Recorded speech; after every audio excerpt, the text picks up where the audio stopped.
namni Oromoo tuqe takkaa milkaa'ee hin beeku namni Oromoo irraa garagale takkaa galma ga'ee hin beeku kanaan wal qabatee wanti isinii haasa'u har'a deemu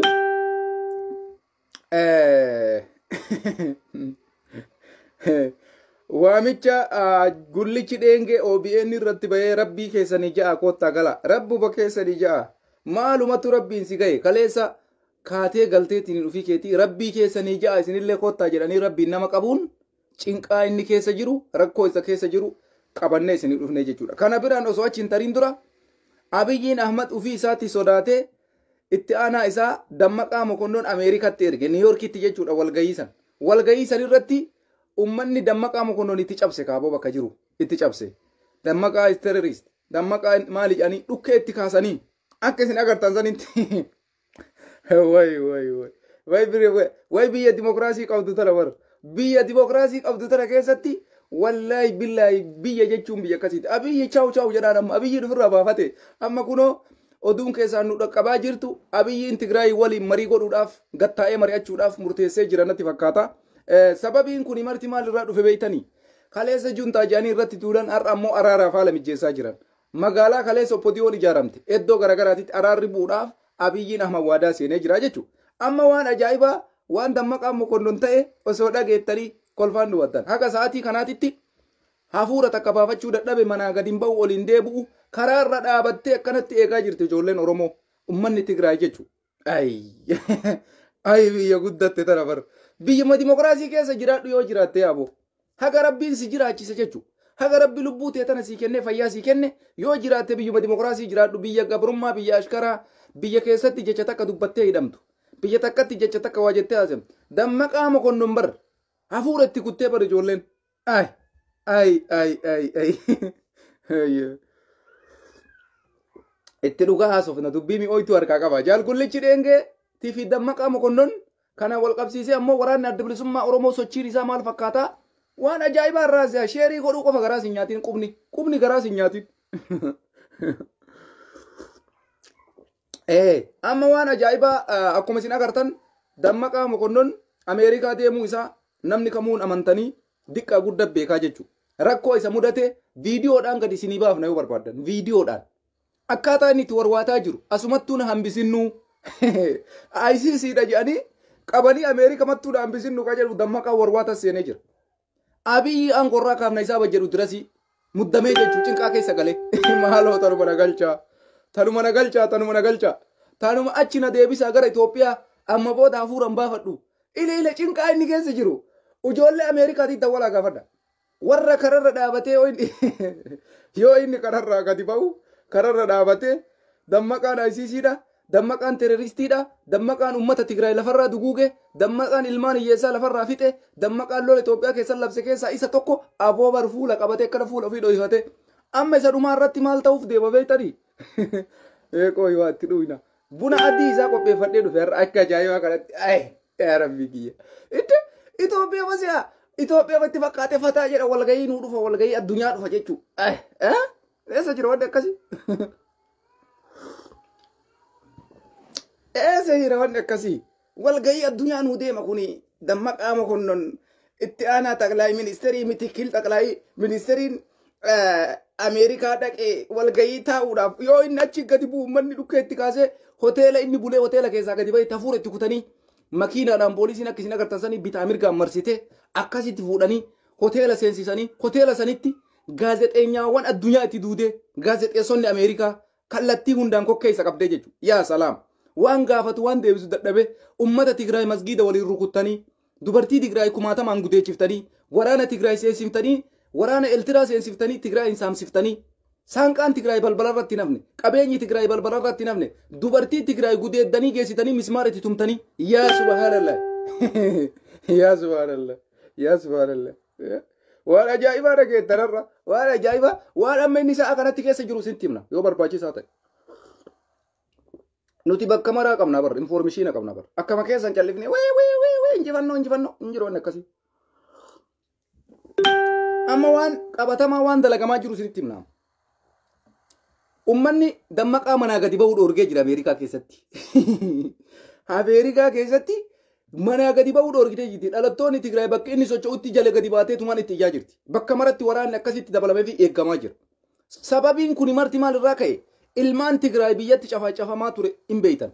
Nama biyyatti dhumaa ture hin beeytan. Maatii Tigraay ka dhumaa ture hin beeytan. Akkamitti damichi kuni ufitti amantummaadhaan Ameerikaa dhufe. Salphinna guddaa salphisanii mataa qaccabsanii gara naan dhoysanii amma booda maal godhuu deemaa jiran beeytanii manaa wayita gadi baasan yoo fuula isaa ashaganii gabbaasan malee namni dhiisaan jiru eddoo gaammara itti iyyaa jiran nuu qabamuu qaba jechuu jiran manni hiriira itti bahuudhaaf deeman kunoo hiriirri qophaa'ee jira. Dammaqaan Mokonnon akka gara biyyaatiitti hin deebine akka to'annaa seeraatiitti Ameerikama keessatti to'annaa seeraa jala oolachuu qabame. Sababiin isaa namni kumaatamaa wayita dhumuu itti aanaa Abiyyi Ahmad ta'ee biyya san keessatti ummata ficcisiisuu keessatti gahee guddaa ka taphate Dammaqaa Mokonnonii jechuudha. Usii jedha. Usii dheessa jira. Rakkoo keessan takka takkaan ummata Oromootitti himna. Aaree gubatee usii yaa boonaan jira. Akkami usa? Akkamitti usa? Usuu mitiiyyuu takkattiin teessan amma booda biyya faranjiin dhuftan takkattiin teessan. Abiyyi Ahmad beekattee hafte. Silaa baran achumatti Ameerikatti hafta. Akka Mallas Zeenaawii wayita Ameerikaa dhufe walgahii Ameerikaa keessatti Firiis Kendar Naggaa jedhee gurbaan mataa sochoose sanitti Abiyyi Ahmad aga jiru biyyaan ba'u qabadda. Amma Dammaqaan Mokonnon wanni inni gaafataa jiru maali beeytanii sa'atii kanatti gaazexeessaan Niiyorkii keessatti jechuudha. Hoteelatti taraa itti wal taranii rakkoo ummata Tigraay rakkoo ummata Oromoo irra gahaa jiru.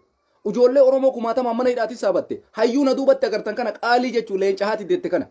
Qeerransa Oromoo Jawaar Mohammaffaa jechuudha. Nama Ameerikaan beeytu lammummaa Ameerikaa nama qabu. Nama Ameerikatti barumsa isaa sadarkaa meeqaan baratee achitti gale. Kana muluu maaliif hidhatti guurtanii? Akkamitti seeraa ol ta'uu dandeessanii? Jedhanii gaafii kana dhiyeessaniif ati seeraa oli mee seeratu si oli? Dammaqaa Mokonnon afaan qabate. Seera moo situ seeraa oli? Ilameelaa. Dammaqaadha moo seeratu Dammaqaa oli? Waan deebisu wallaali. Tigraay irratti waraanatti Shaabiyaa maa fiddan? Ilalaalibe. Sa'atii tokko qulqulluu waraana Shaabiyaa maaliif fiddaniitiin naannoo Itoophiyaa seentitanii Itoophiyaa maaliif mirga Itoophiyummaan qabdu sarbitanii? Daangaa biyya sanii seenee waraanni tokko biyya tokko sarbuun daangaa biyya sanii walaawilnatii biyya sanii cabe moo hin cabne? Rakkoo biyya saniitti itti gaafatama kana isintu dalage moo hin dalayne? Ati keessa jirta moo keessa hin jirtu? Wayita Abiyyiin Ahmad waraana Eeltiraa fideetiin Itoophiyaa keessa seensisee ummanni Itoophiyaa miskiinni dhumu. Ummanni Itoophiyaa hiyyeessi dhumu. Abiyyiin keessan biyyaan ba'u ijoolleen bilchiginnaa jala deemtanii iyyitan. Wanni isin fiddan takka hin jiru. Dammaqaa yookaan gara biyyaatu deebi'uu hin danda'u. Achitti hambisuudhaaf itti mari'ataa jiran. Ila kuloo gurratti isin calawu. Abiyyi Ahmad jiilee jira. Amma booda nam tokko manaa ba'uuf hin deemu. Daani'eel Kibriit Ameerikaan himannaa irratti bantee jirti. Himannaa fataa zanaa wadi dirqimitti godhan. Himannaan irratti baname. Wayii salaam allaa bula firraa duudaamu. Guyyaan kennarra bakka jettanitti fataa jira. Sheer godhe achi. Sheer godhaa bilchiginnaa gurra haa buutu. Ayya salaam. Buna ajaa'ibaati kun. Buna dhugaa jira. Buna wayita dhugu dalaga haasofni illee siidhu. Haasaa babbareedaa dubbatta. Waan gaarii haasofta. Amma walumaa galatti Oromoo wanti isin beekuudha qabdan Dammaqaa Mokonnon kokkee qabamtee jirti. Nagalchaa takkatti matan achi na deebisaa. Abiyyi Ahmad natu kararraa qabaa. Isatu kana maraan nagayee. Isatu rakkoo kana mara nuuf fidee. Abiyyitu siyaasii waliigalee kana godhee. Takkatti matan abiyyan na deebisaa. Maaloo jedhee warwaachuu jira jechuudha. Gaafii kumaatamaan dhiyaateef gaafii takkatti deebisuu hin dandeenye. Waa'ee biyya keenya irratti har'a biyyi teenna sarbamtee jirti bar. Suudaaniin kiiloomeetira meeqa seentee dachii Itoophiyaa fudhattee keessa bashannantee dildila ijaarattee mana irra ijaarattee fataa sanaa jettee biyya keenya keessa boontee jiraachaa jirti. Suudaaniin jechuudha. Dachii Amaaraallee yoo taate Itoophiyaadha bar. Itoophiyaadha bar. Dachiin Amaaras Itoophiyaadha. Kana namni mormuu danda'u hin jiru. Eega warra Itoophiyaadhaaf qabsaa'u taatan maaliif Suudaanii dachii kana guurattu dhiiftan ka jedhu komiin irratti ka'ee jechuudha. Kanarraan ammoo waraanni siyaasa warqii biyya seenee biyya sana akkasii caccabsuun itti gaafatama kana jalaa bahuu dadhabee Dammaqaan Mokonnon deebii takkatti deebisuu dadhabee akka inni itti biyya deebi'u meeqama waliin agarruute. Yoo biyyatti ka deebi'ullee taate hafuurumaan achi deebi'a qilleensummaan wayii ka kokkeen asitti ol galte jechuudha. Cinqaa gaazexeessaan tokkochi sa'a tokko intarvii godhaa jira. Akka Itoophiyaa keessatti ufuma keetii barreeffattee waan intarviisii godhan nama jala keettee kana dubbisii na gaafadhu jetteen itti kennitu sun hin jiru Ameerikaa keessa. Hin jiru akkasii. Hin jiru sun. Miskiinummaan akkasii hin jiru. Wayita biyyatti Dammaqaa intarvii godhan maal godha beektanii? Barreessee geessee itti kenna. Waan naa ta'u qofa na gaafadhu jee itti kenna. Ameerikaa keessatti ammoo wanni akkasii hin jiru. Ummata dhumeef itti gaafatamaan isin iyyaanii bar. Nama biyya san keessa dhumaa jiru. Ati itti aanaa muummee ministeera Itoophiyaati. Wayita rakkoon hagana ga'u dalagamu. Atis deeggartee waraana keessa hirmaattee matakkalitti ummata guyyaa tokkotti boorrataadhaan boolla qotanii abwaalansa yaadattanii namni yaadatu jira. Ni yaadattan. Yaadachuu isinirra jira. Dammaqaan moqonnoon ICCdha qabameetiniin seeraan to'atamuudha qaba. Ameerikaa keessaa gara biyyaa deebuun qabu. Maaliif addunyaan tartiibaan itti deemti steeppiidhaan itti deebaniif malee sila Ameerikaa keessaa biyyatti deebuun qabu jechuudha. Kanaaf walumaa galatti yoo ka biyyatti illee deebi'uu barbaadu taate leenjii gahaa fudhatee biyyatti deebi'a. Kokkee tana qabanii amma booda lubbuudhaaf uguriin deemu. Lubbuudhaaf cinqamee jira bara ammaayyuu mee akkamitti gala jedhaa jira. Lubbuudhaaf amma booda ugurta akka hin deemu jechuudha. Yoo ka har'a galu taate. Yoo ka amma walgahii kanarratti amma uummanni irratti ba'aa jira hin araaramnaa rakkoo Tigraay furmaata finnaa je'eetiin addunyaa sobee galuu barbaada yookaan summartiin taaf hin ta'u amma kama waliin laallu ta'a jechuudha. Kanaan eega jenne waa'ee jaalgullicha dheengeetti tarram. Jaalgullichi dheengee fayyaan qabu waytan isin jennu fayyaa qabaa nuun jettanii misi. Jaalgullicha dheengee hin dhukkuba jiran. Oromooti yana dhageeffadhu amma Oromoon sammuu qabdu biltsiginnaa deeggari abbaa feetee deeggari warra jala jirtu dhageeffadhu. Jaalgullichi dheengee qabsaayaa Oromooti. Waggaa 50-60 dabre keessatti Oromoo ifaajaa ture. Har'as taanaan eddoon isaatii fi eddoon abaa'oo kaleessaa warra ofiin jedhee bakka tokkoo miti. Sababiin isaa fayyisaan leellisaa guyyaa takkatti harka wal jala dabarsee qabsaayaa Oromooti jedhamee makiinaa badhaafamee qulfii badhaafamee Abiyyi Ahmad waliin fotoo ka'ee lafa Finfinnee keessaa hisaaban qabne kaaremeetirii meeqa itti kennanii Jawaariin arrabsiyaniin. Guyyaa takka qofa qabsaa'ee bar guyyaa takkatti harka wal jala dabarsee guyyaa takkatti akka tasaa harki wal jala taree haa jennu beekee wal jala dabarsee haa jennu. Fayyisaan leellisaa waan takkatti godhe saniif Oromoo biratti kabajaa argatee sadarkaa itti xaqlaa ministeerii biyyaa waliin fotoo ka'uurra ga'ee jechuudha. Jaalgullicha dheengee nama umrii isaa guutuu Oromoo ifaaje. Nama waggaa 50-60 Oromoo ifaaje. Qulfii makiinaatii miti waan fedhan yoo itti kennan itti diqqaata malee ittiin guddatu jechuudha. Sababiin isaa ijoollee waggaa takka qabsoofte makiinaa fudhachuu jirti. Ijoollee waggaa 2 qabsoofte makiinaa fudhachuu jirti. Ijoollee waggaa 3 qabsoofte qulfii makiinaa fudhachuu jirti. Caalaa bultumee falaala. Ijoollee tuulamaa saniin jechuudha. Warroota amma galeetiin hin gale kana laala. Namni baatii takka qabsaa'ee guyyaa tokkocha fiigicharratti harki wal jala taree qulfii fudhatee fataa jedhee jiraachuu jira. Jaalgullichi dheengee ammoo umrii isaa guutuu uummata kana ifaajee umrii isaa guutuu uummata Oromoo ifaajee jechuudha. Kanaaf galata inni nuu godhe har'as kabajaa isaa qabna jechuudha. Amma ammoo wanni inni dalage maali? Dogoggora dalage. Dogoggorri amma inni dalage fayyaa dhabuu isaa irraa kaka'ee sammuun isaa akka duraa sanitti yaaddu. Mataan isaa normaalii miti akka duraanii wayita jaalmarroo waliin hin bilisoomnee Abiyyiin Ahmad Oromoodhaaf hin hojjetu uummata Oromoo bakka hin bu'u jedhee yeroo jalqaba irratti jaalmarroo waliin bosonatti hafansan sagalee fidee isin dhageessisee ture dheengadda jechuudha. Qabatamatti jaalgullichi dheengee mootummaan aangorra jiru kun mootummaa Oromootii miti waan Oromoo suuf keessaan qabu dhimma Oromoo takka suuf keessaan qabu kanaafuyyuu Oromootu biyya bulchaa jira yoo naan jettu taate waa'ee jara duraan biyya bulchaa turanii Haayile Sillaasee Minilik fana qabaa jedheetiniin jaalgullichi dheengee bifa saniin Abiyyi mormee bosonatti hafee jechuudha. Anatu isinitti himaa jechuudha. Amma ammoo jarri kun akka jaalgullicha dheengee dhukkubu quba qaban. Namichi amma mataan isaa normaaliin jiru bara. Jaalgullicha dheengee rakkinna sammuun isaa sirriitti akka duraanii perfektii sanii miti. Dhukkubsatee yaalarra jira. Gurbama kaameeraa irratti qabsan harka isaa ilaalame loltuu fakkaata harki isaa laslaasaa fataa ka jedhe kana jechuudha. Nagayaan taa'ee jiraachuu jira yaalarra jira. Yaala isaa sanitti kutanii nama dhukkubu jechuudha. Dhukkubbii isaa keessaa baasanii haa Oromoon isa arrabsituu biyyatti deebisanii jechuudha. Haa Oromoon isallee akkuma abaa'oo taawwaniititti itti dabaltee isarralletti haa duultuuf itti dabalan. No, jaalgullicha dheengee namni isarratti duulu itti yaaduu qaba diqqoo isii. Sababiin isaa maali? Jaalgullicha dheengee parsantii 100% Oromoo hin dhukkuba. Nama dhukkubu maal taatee galte jettanii gaafii gaafachuun jalqaba dogoggora. Jala waswaasil kannaasiin jala kaanii warra isa wasaawwasu jala godhanii kadhatanii nama kana biyya deebisan. Mee akka inni waan takka harkaan qabne akka isa dhukkuba agartanii. Ani waraana adda bilisummaa Oromooti malee hoogganaa abaa'oo shaneetii miti maan jenne ishi. Abaa'oo shanee hoogganaa abaa'oo shanee karaa nagaatiin biyyatti galee jedhaniin. Ani hoogganaa abaa'oo shaneetii miti jaran ani ajajaa waraana adda bilisummaa Oromooti maa jechuun ni dadhabe. Kanaafuyyuu jaalgullicha dheengee rakkinna qaba hin dhukkuba. Dhukkubbii isaa waan beekaniif jarri waa lamaaf godhan. Tokko Oromoo ittiin burjaajessuudhaaf akka yaada isaaniititti. Lammaffaa ummata Oromoo kana biratti beekamtii argachuudhaaf. Sadaffaa ijoollee bosona jirtu yoo ka'ii jettee galtu taate karaa isaatiin tooftaa godhanii galchuuf. Afuraffaa yoo kuni marti milkaa'uu baate rakkoo Guji keessatti dalagame, rakkoo Boorana keessatti dalagame, ka haga waggaa 3 kana keessatti maqaa waraana adda bilisummaa Oromootiin mootummaan Itoophiyaa maqaa dhayeetiin ebaluun du'e bakka kanatti ebaluun awwaalan ebaluun taaggadaa nama akkasii fuudhanii dhoysan Wallagga keessaa namni akkasii ukkaanfame Matakkalitti akkas ta'e ABO'n shanee kana goote waan jedhamaa haasa'amaa ture san hunda isaa jaalgullicha dheengee irratti gadi fe'uudhaaf galfatan malee isaa yaadaniiti miti. Isinii gala jarri wayita haasaa isaaniitiin dubbatan hoogganaa ABO shanee galchinee jirra jechuudha. Jaalgullichi ABO shanee egaa hoogganaa jiraate nuti ABO shanee inni hoogganaa jiru hin beeknu ka. ABO shanee ka jedhamu hin jiru warra waraana adda bilisummaa Oromoo qofatu jira. Kanaafuu ABO shanee hoogganaa ABO shanee jaalgullichi dheengee ABO shanee eessa jirti har'a beeytanii isin jedhan bakka isin jirtu. Kataayyeen Facebook irratti barreessu malee Oromoon takka quban qabu ABO shanee marroonis yoo dubbatu nuti waraana adda bilisummaa Oromooti. Ajajaan zoonii kibbas yoo dubbatu nuti waraana adda bilisummaa Oromooti.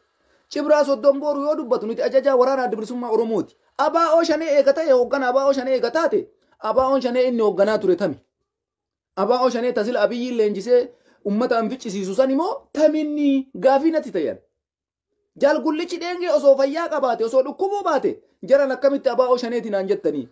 Ani waa'ee ABO shanee hin beeku. Ani ajajaa waraana adda bilisummaa Oromoo ture waggaa 3 dura. Har'a ammoo aangoon harkaan jiru. Hojii wayiitu harkaan qabu. Ani nama siviiliyaanidha normaalii jireenya kiyya Keeniyaa keessa jiraachaa jira. Achitti dhuftanii biyya keetti deebi'attanii kadhattanii na galchitanii. Maaliif ABO shanee jettanii har'a maqaa na balleessitu? ABO shanee wanni jedhamu hin jiru. ABO shanee ka ijaare Jaaldaa'uu Dibsaati dhugaa dubbachuudhaaf. Jaaldaa'uu Dibsaa har'a eessa jira yoo jettan ugguramee gurfaa lama jidduutti bira taa'aa jiran.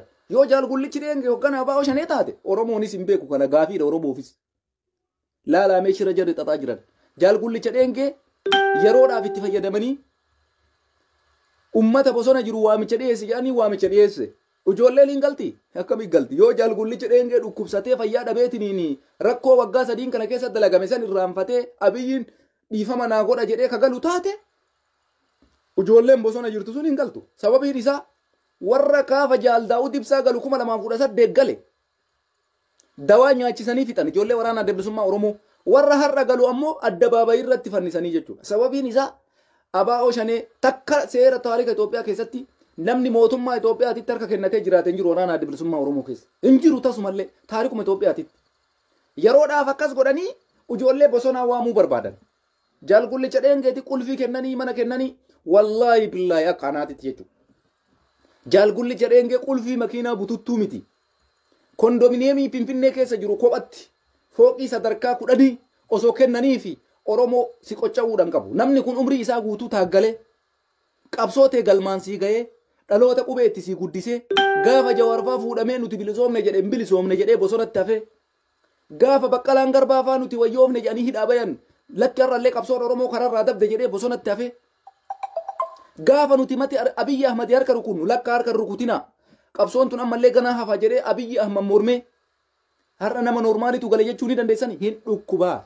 Dhukkubbii isaa keessa dhimma itti baateetiniin oppodiyoon nama kana fuutee galchite malee jaalgullichi dheengee hayyuun isin na duubatti argitan Jawaar Mohammad gaafa bilisoomne jedhe hin bilisoomne namni jedhe isa. Osoo har'a jaafa san jaalgullichi dheengee hin bilisoomne jedhee bosonatti hafuu baate har'a ijoolleen teenna bosona jirtu yookaan jaalmarroollee kophaa isaatiitti uummanni Oromoo jalaa dhaga'uu dide osoo gullichi dheengeellee harka akka galu taate dubbiin kana caala jabaataa jechuudha. Garuu jaalmarroo gaafuma san galteef yoo isin bilisoomne jettan ankuruphee fi jaldeessa bosonaa bilisa baasan hunjee jaalmarroo. Gaafa san gullichi dheengeellee akkasuma isa waliin jee qabsoo irratti hafe. Har'a laalime qabsoo eenyutti kennitee galte gullicha dheengee jettee gaafachuu yoo barbaadde jaalmarrootti kennee siin jeesii deebisuu danda'a. Qabsoo eenyutti kennitee galte jaal gullicha dheengee jettee oti gaafatte jaal sanyiitti kenne siin jechuu danda'a. Qabsoo eenyutti kennitee jaal gullicha dheengee oti jettee gaafatte jaalimi ootti kenne siin jechuu danda'a. Qabsoo eenyutti kennitee jaal gullicha dheengee oti jettee gaafatte gammachuu abbooyyeetti kenne siin jechuu danda'a. Cibraa Soddon Booruutitti kenne siin jechuu danda'a. Waraanni takka fudhatee galee ilmoo takka qabatee galee nama fayyaa hin qabne nama dhukkubu fuudhanii ajjeesuudhaaf ummata Amaaraa hoogganaan ABO shanee galee jedhanii ummata Amaaraatiif qalamaaf qopheessuudhaaf galchan malee jaal gullicha dheengee makiinaallee bituufi miti manallee isaa kennuufi miti jireenya ilma namaallee isa jiraachisuufi miti yakka waggaa sadiin kana keessa dalagame mataa isaa irra gaffe'anii abaa'oo shanee jedhanii ni bar irra murteessanii bara ammayyuu hoggana abaa'oo shanee ijjirtu bara oromoo bee waanti kun jiraaf bee waraana adda bilisummaa amma bosona taa'ee qabsaa jiru guyyaa takka nuti abaa'oo shaneetti nama ofiin jedhee himatu dhageettanii mee deebii kana naa deebisa oppodiyoon fuutanii gullicha dheengee miidiyaa keessanirra baaftanii qalamaaf qopheessitan kana guyya matakkatti waraanni adda bilisummaa oromoo nuti abaa'oo shaneetti jecha jedhu kana fudhatee bee kanaa fidaaka abaa'oo shanee gullichi dheengee hoggane tami nama mataan hin dhukkubne nama fayyaa qabu mee nama tokkocha gaafadha gullicha deebii takkattiin sin deebisan waan gullichi dheengee ta'e hin dhukkuba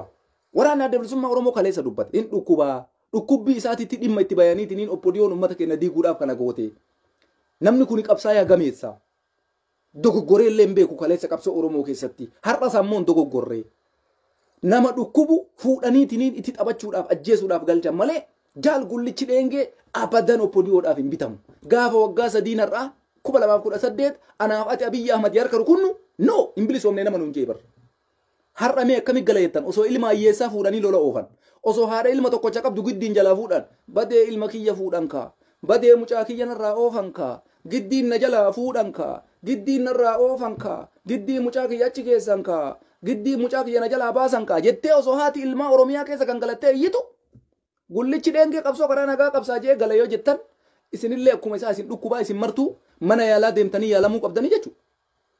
Isinii galee oppodiyoo qaraayyuun dhukkuba. Isinillee yoo isin dhukkubu taate ijoolleen Oromoo mana yaalaa dhaqaa yaalama warri dhukkubsattan. Sababiin isaa jaal gullichi dheengee osoo Oromiyaa keessa baasiin 50 ganda takka keessa ijoollee 10,000 kutaa tokko keessa ijoollee 10,000 guuraniitiin lolatti oofan qabsoo karaa nagayaa qabsaa'aa jedhee galuun isaa akka isa dhukkubu isinitti himu afaan iyyoo waa dubbatu maal jedha gullichi. Ani qabsoo karaa nagaa qabsaa'uu galee jedhe. Gullichi dheengee ati qabsoo karaa nagaa qabsaa'uu galte. Daawud Ibsaa qabsoo karaa nagaa qabsaa'uu galee hidhaa jira. Jaal Abdiin Raggaasaa qabsoo karaa nagaa qabsaa'uu galee hidhaa jira. Koloneel Gammachuu Ayyaanaa qabsoo karaa nagaa qabsaa'uu galee hidhaa jira. Mikaa'il Boorana hidhaa jira. Ijoollee waraana adda bilisummaa Oromoo umurii keessan guutuu kee wajjin bosonatti fixxan eenyutu ala jira. Warra oppodiyoodhaan bitameetiin sirna Amaaraa fudhate malee tokkochi hin jiru jechuudha. Kanaaf jaran qabsoo tana keessatti waa takka siidhaa Oromoo. Nama lama galateeffadhaa warra waraana adda bilisummaa Oromoo hoogganaa turan keessa warra hagarraatitti jiran tokko adda durummaadhaan sadarkaa tokkoof irratti jaal Daawud Ibsaa galateeffamuu qaba. Hagarraatitti qabsoo kanan ganne lafa waa buusee yoo deemellee deemaa jira namni sun yoo lubbuudhaan dabrees waa lafa kaatee deemaa jira tokko kana lammaffarratti jaal gullicha dheengee kana jechuudha. Jaal gullichi dheengee Oromoo biratti kabajaa qabaachuudha qaba.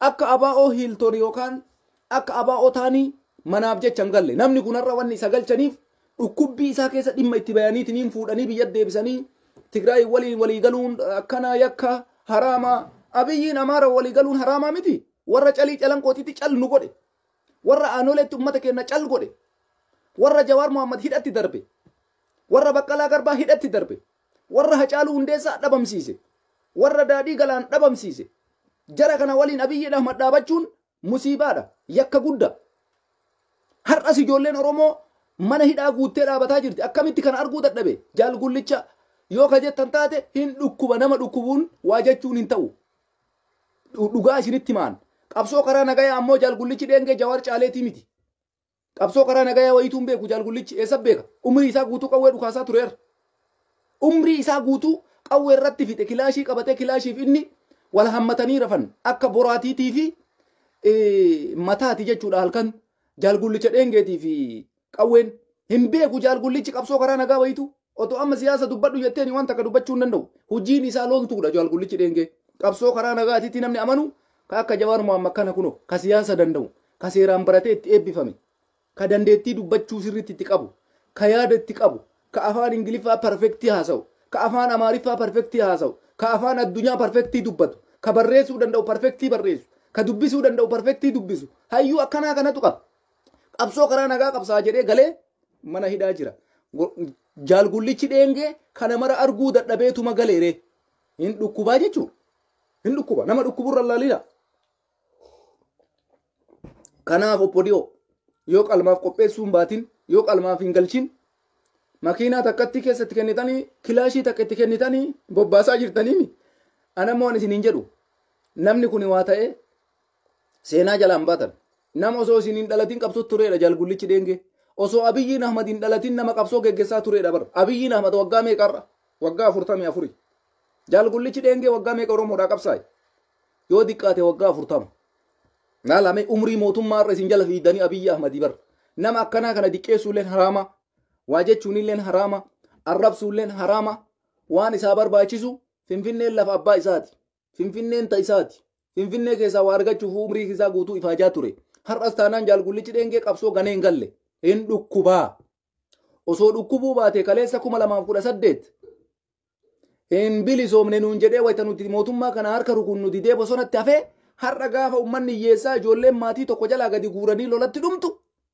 gaafa Itoophiyaa keessatti kallattii hundaan lolli bu'ee addunyaan dippiloomaasii waa mararraa kuttee Itoophiyaan biyya alaa yoo deemtu akkanatti wucci guddaa ministeerii Itoophiyaa akkanatti ummanni biyya alaa keessa salphisee poolisiin akkana hammattee deemtuun kana sadarkaa kanarratti biyya karaa nagaatiin qabsoo karaa nagaa gala jedhee jaalgullichi dheengee wayita galu eenyumaafuyyuu ifa jechuudha hin dhukkubaan dhukkubbii isaa keessa dhimma itti baate obbodiyoo ilamee ilaalaa jiran obbodiyoon xilaata uummata Oromooti waan isiniin jennuuf kanaaf jaalgullichi dheengee qabsommaan karaa nagaa eessaa dhufte eessaa itti mul'atte jiran eessumaa itti mul'atte odoo inni qabsoo karaa nagaa qabsoonedha Abiyyiin Ahmad qabsoo karaa nagaa irra hin jiru namni kun kaleessa isa mormaa ture har'a sanumaa ka biyyi sun akkanatti galgalaa ka nama ilmaan hiyyeessaa karattafamtee dhumaa jirtu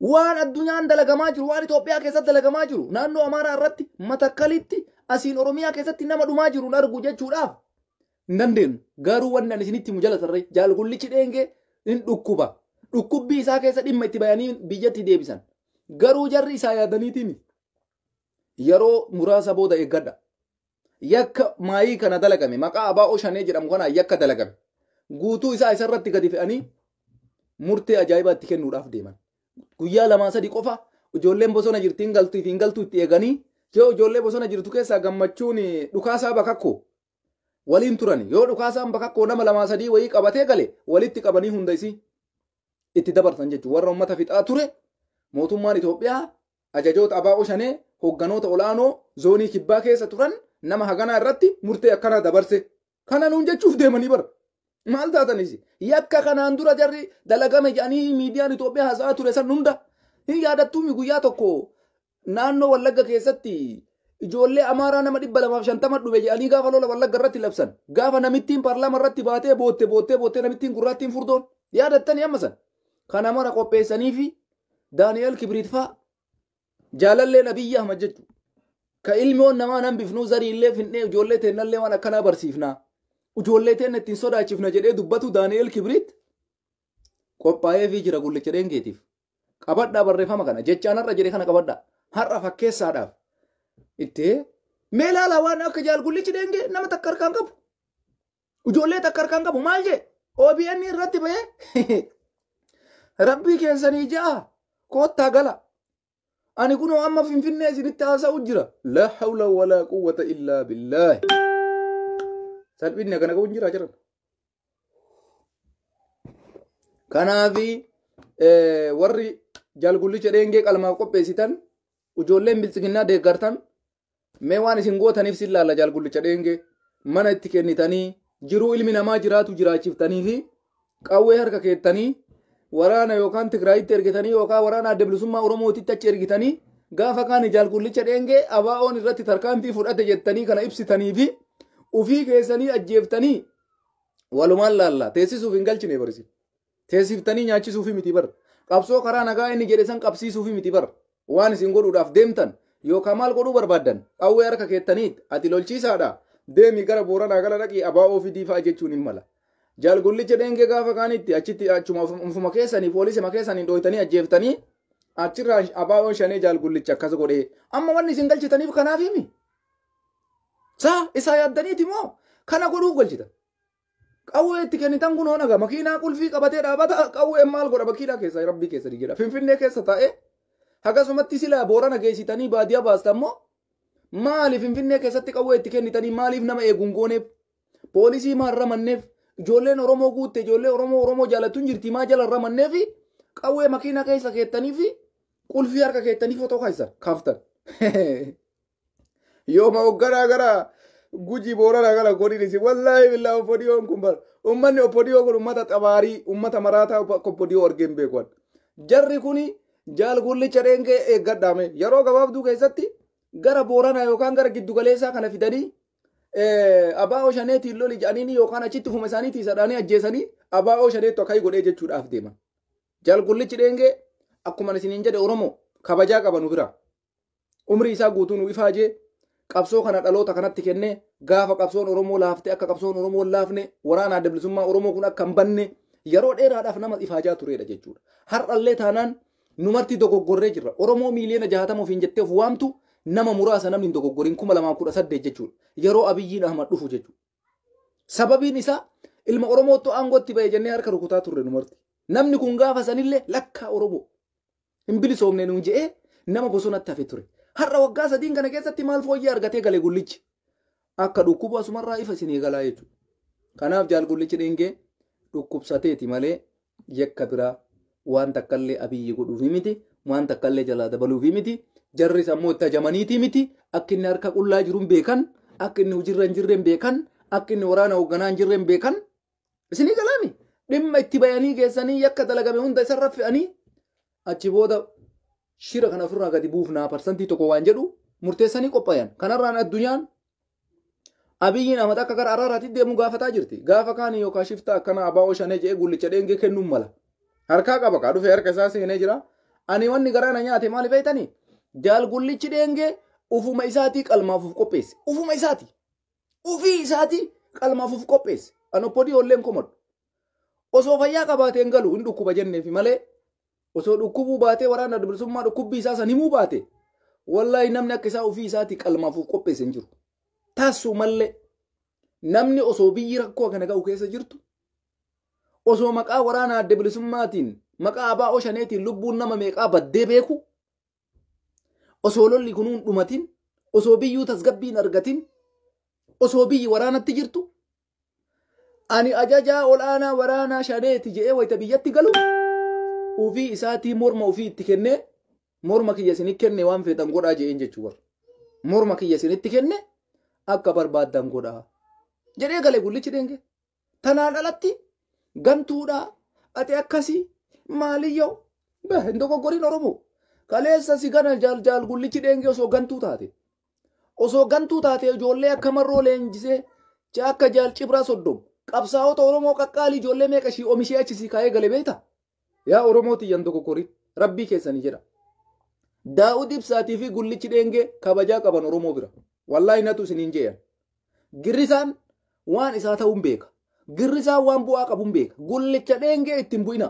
anatu isiniin jedhe namichan dhukkuba nama dhukkubu galchan malee qabsoo Oromoo ganee hin galle ani ijoollee teennaaf jedhaa jira warri bilxiginnaa yoo barbaadanii wanni keessan ofirraa muraa nyaadhaa isin wallahi billaa dantaa keessani ijoolleen Oromoo uf eeggannoo cimaa godha jaal gullicha dheengee irratti waa jechuu gantuudha nu ganee galee no qabsoorra hin jiru jaran Keeniyaa jira waan takkattiin garaana nyaatte maali inni beeytanii osoo namni kun oppodiyootti siquu baatee eega jireenya isaa jiraachuu barbaade jireenya dhuunfaa isaa jiraachuu barbaade haala mijjeessanii fi gara biyya guddattee kanatti osoo dhufee hawwii kiyya ture beeytanii Ameerikaa dhufuu danda'a namni kun nama jabaadha nama beekamaa nama gameessa wallahi billahi dogoggora guddaa dalagame namni kun silaa biyyatti galuun turre qabsoo nagaa eega filatee sponsora irraa taanee jiran Ameerikaatti fuudhuu dandeenya bar wayyo garaana nyaata bar wallahi billahi garaana nyaata Daa'udii fi gullichi Oromoo kabajatu isaanii mala kabajaa gugurdaa kamataa kiyya kana ga'u ila gaara ga'utu isaan mala dhugaa isinti ba'an sini galee sponsora irraa taamee nam Ameerikaatti fuudhamee aboo kabajaanati Oromoodha guute yoomuun dhumatu leenca gameessa kenna jabaa kenna goota kenna mootummaa shaniin lolee bar jaal gullichi Mangistuu irraa kaasee Mallas Zeenaawii dabalatee Haile Maariyaam dabalatee mootummaa jaafarra jira bar nama kana Oromoo narra akkamii arrabsitan Oromoo isin bar warra fayyisaa leellisaa guyyaa takka harka wal jala taree makiinaa kennitanii fi har'a nu arrabsaa jiru bar qabsaa'aa Oromootiif hin jee mucaa guyyaa takka Barliin irratti fiigicha irratti harka wal jala taree makiinaa itti kennitanii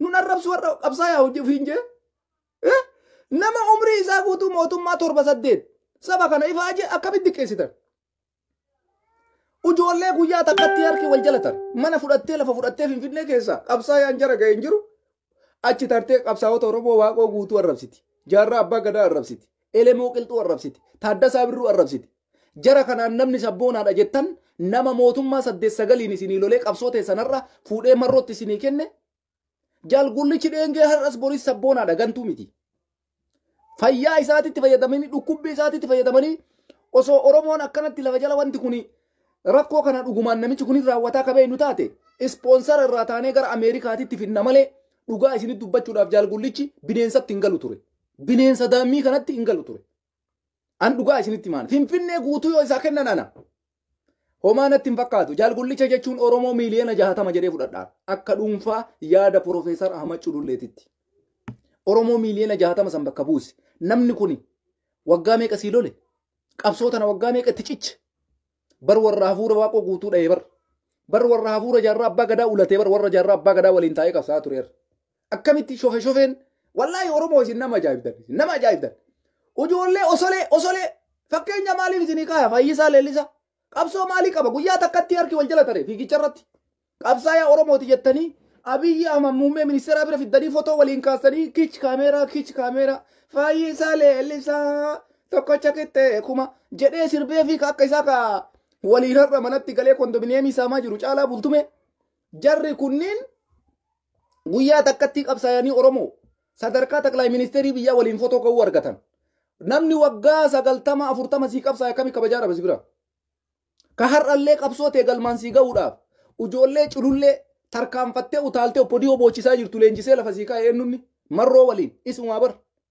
ujoollee har'a taayee danda'a boochisaa jirtu tana eenyun leenjise gullicha dheengeeti ujoollee har'a waraana Abiyyi Ahmad fincoosisaa jirtu tana eenyun leenjise gullicha dheengeeti akkamitti diqqeessita namummaan keessan akkami sammuu kamii yaaddan isin nama dhukkubu fuudhee mootummaan biyyatti deebise ujoollee har'a Abiyyi fincoosisaa jirtu tana maal laalleesi shawaa kaabaa keessatti warri ummata fincoosisaa jiru kun eenyun isin jaaladha nuunjee barinnu isin jaaladhaa koottaa galaa nuunjee bar gara caala maal isaa goona lubbuu kee baraaruu hin dandeenyu yoo dandeenye ammoo hamma dandeenyeen qabsoo kennaan si bira dhaabanna jiraachuu kee hawwiin obboleessu eenyumaayyuu olitti mataa ol qabattee boontee biyya abbaa keetiitti galtee Finfinnee keessatti fooqii sadarkaadhaan caalu mana ajaa'ibaa si kennanii osoo mootummaan dhugaa mootummaan Oromoo jiraate lafa ajaa'ibaa si kennanii fataa jettee jireenya namaa jiraatta sila garuu ni dogoggorte maanuun hin mari'atin maanutti naasa'in ispoonsara sirraa taanee obboleessu Ameerikaa si finnee